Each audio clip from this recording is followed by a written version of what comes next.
Trabajar duro es importante, pero hay algo que importa incluso más. Creer en ti mismo. ¡Lo has conseguido! Pensadlo de este modo.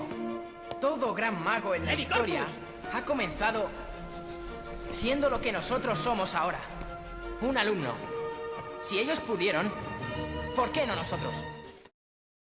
Aquí nunha nova edición do podcast que agora que é do CIFP e Máis de Son.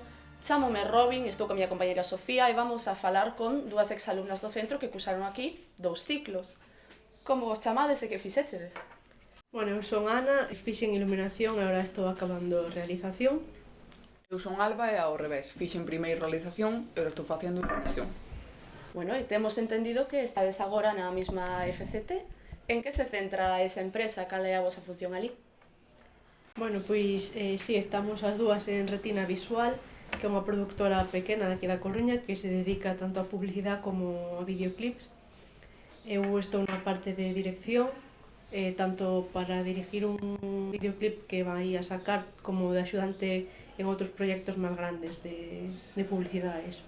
Quería preguntarvos, xa que fixechedes os dous en orde inverso, cal dos dous os gustou máis ou en cal aprendichedes máis? Eu creo que de pasar o mellor, pásase mellor en iluminación, pero de aprender máis, aprendes moito máis en realización. Si, eu tamén estou de acordo con eso, máis que nada porque en iluminación son prácticas máis...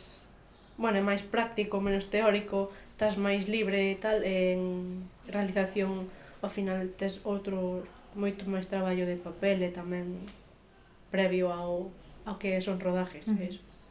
En que empresa estivechedes no anterior curso, cando finalizachedes os vosos estudos? Pois tamén compartimos empresa, foi en Tex 45, que é unha productora de tele, que está en Ordes, o sea, pouco máis, moi ben, unhas prácticas moi boas, traballando en directo para a TVG todos os días e pouco máis. Bueno, como xa cursarades un ciclo e estades rematando o segundo, imagino que vos tivechedes que enfrentar xa ao temido TFC. Entón, que fixechedes para o voso primeiro ciclo? Que estades facendo para este e como levades? Pois no meu caso, para o primeiro, fixen unha revista de moda que, bueno, coincidiu con unha amiga miña, estaba sacando unha colección na universidade, no seu traballo de fin de grado, entonces pois díxome se podía sacar as fotos e eso, e dixen, bueno, pois aproveito, pois decidín centrar unha revista onde presentaba a súa colección de moda emerxente. E despois, agora, no segundo, é un traballo en conxunto, nós con outra chica de produción, con Gala, que vamos a sacar un videoclip, tamén de aí que vayamos a esas prácticas. E por ahora pouco máis. E ti, Alba? Eu fun pospoñendo e aínda non o fixen, aínda que teño pensado facer un programa de tele. Dirías que estás un pouco perdida con isto? Un pouco perdida, sí. Bueno, entón, Ana, tes algún consello para toda esta xente que se sinta perdida con este traballo que, bueno, é moi grande e moita xente ten dificultades ao final? Bueno, pois a verdade é que como coinciden nos dous son cousas reales, entón a miña recomendación, creo que a de todo o mundo, é poder facer un traballo que sea real, que despois o vais levar a cabo ou que se non o leves a cabo que sea porque ao mellor non tes o presupuesto ou cousas así, pero cousas nas que te poidas centrar e facelo con unha base, porque se non, se vas a inventar todo, ao final é moito máis difícil e podes perderte máis fácil. Falando un pouco de proxectos a levar a cabo, agora estades a punto de graduar, vos tedes pensado algo para nun futuro que vos gustaría facer ou... Bueno, pois non, traballar, supoño, non? Será o tal... Non sei, volver a estudiar eu creo que non, porque xa con 2 foi máis que suficiente. Pero bueno, non sei, a min gusta moito o tema de espectáculo e traballo así en directo, entón non sei, traballar así en eventos e cousas así, se vai por empezar en algo, non sei. A min gustan tamén os eventos, aínda que tamén pareceme interesante o traballo de cámara de tele. Cal diríades que foi a vosa práctica favorita, tanto dentro como fora da escola, que sabemos que estades por aí traballando todo o día?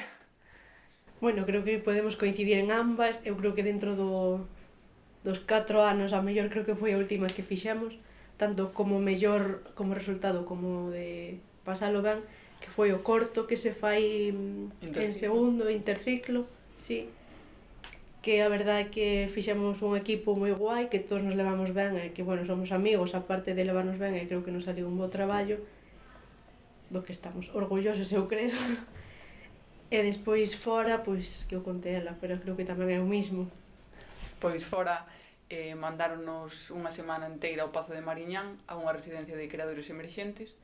Estábamos ali pois documentando o que facían o resto de escolas de arte. Íbamos 3 persoas de realización e eu de iluminación, e foi unha locura. Sí, eu creo que é iso que máis destacamos ao final. Bueno, pois moitas grazas Ana e Alba polo voso tempo. Esperamos que vos vaya genial nas prácticas e na vosa vida laboral. E ata aquí o podcast de hoxe. Vémonos no próximo programa de Agora Que.